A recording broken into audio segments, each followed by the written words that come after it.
question for Senator Vance, please. Sure.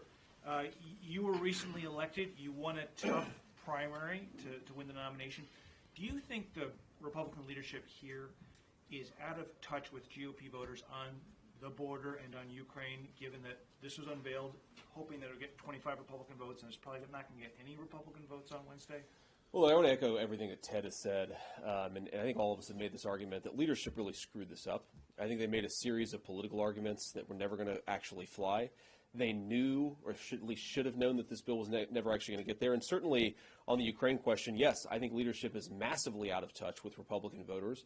We are not, as a Republican Party, behind unlimited, unaccounted for aid to Ukraine without any goals in mind, without any sense of where the money is going and what's going to be accomplished if we continue to support Ukraine. So I absolutely think it's a failure of leadership that we've gotten to this point. And yes, I think they're out of touch on that particular issue. There's one other point here, because you've heard some folks in our leadership make this argument that what happened here is Republicans as a conference demanded that we use Ukraine as leverage to get border concessions from the Biden administration.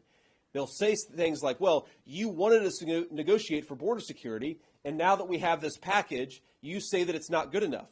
Well, we asked you to negotiate for border security, not crappy border security that has nothing to do with securing the American southern border.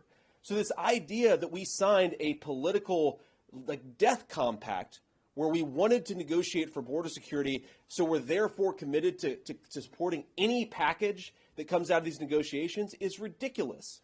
If you had a bill that said we're going to legalize 12 million illegal aliens, every single Republican, I hope, would vote against it. But we're not committing ourselves to voting for this thing just because we entered the negotiation. And the idea that we are, and you hear this from some of our leadership, and hopefully they will stop, the idea that we committed to supporting whatever came out of this negotiation is pure, unadulterated bullshit. We supported a negotiation to bring common sense border security to this country. We did not agree to a border fig leaf to send another $61 billion to Ukraine.